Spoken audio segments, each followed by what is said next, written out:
Hello, my name is Waraola Kayode and I'm the programs lead at the IREDE Foundation. Through my role, I inspire action so that child amputees and their families can live independent and self-sufficient lives. The challenges faced by child amputees really is multifaceted, from lack of data, centralized data, to really help with actions or next step. But at the foundation, one of the things that we've seen is over 75% of the children that we work with, in this case child amputees, got their limbs lost. The amputation was done due to trauma.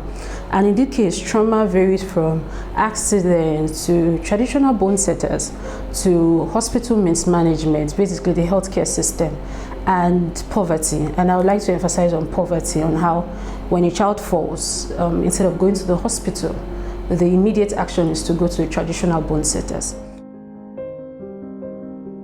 Traditional bone setters sometimes really make things worse because of the system and the process that they use in trying to remedy the accident in this case. We also have cases where when a child falls, the child doesn't talk to the parent really. So instead of immediate action that should have been done, it just extends and it just gets worse in that sense.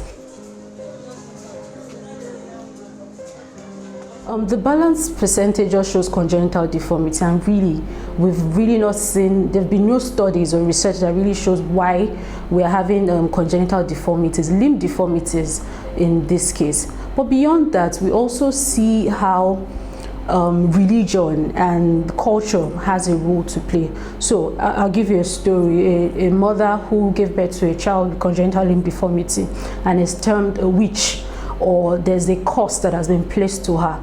That has happened. Now the question is, how does she go forward from there? Different things will happen. Stigmatization will happen. Challenges really goes from their access to quality education, access to unaided mobility support.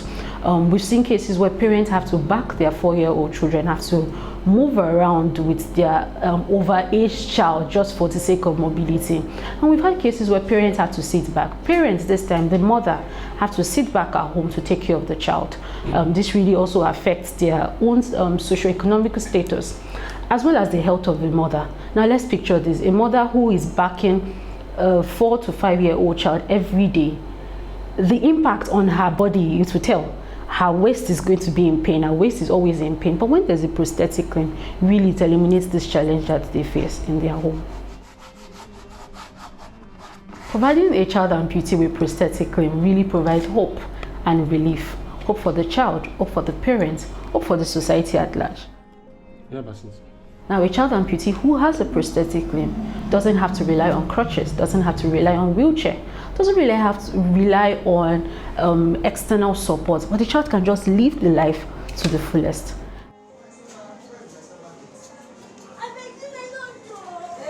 But beyond that, we see how advocacy really plays a role, and in this case, Iredians.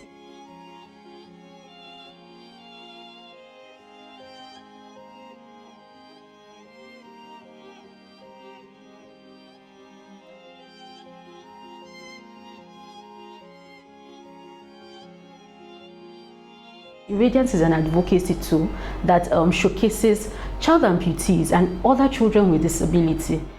The Iredians comic book, which is a disability awareness tool, has really helped with advocacy, because we see that children without disability now have informed knowledge about the types of disability. In this case, limb loss. They understand their role in ensuring that their counterparts really are not left behind in study and in play. Okay, can you define enough? Birthing a child with congenital limb deformity is not a cause, and neither is it your fault. We need to have more collaborative partnership between national orthopedic hospitals and traditional bone setters. And we need to ensure that the implementation of policies that ensures that children with disability, children with limb loss, have continuous access to quality education.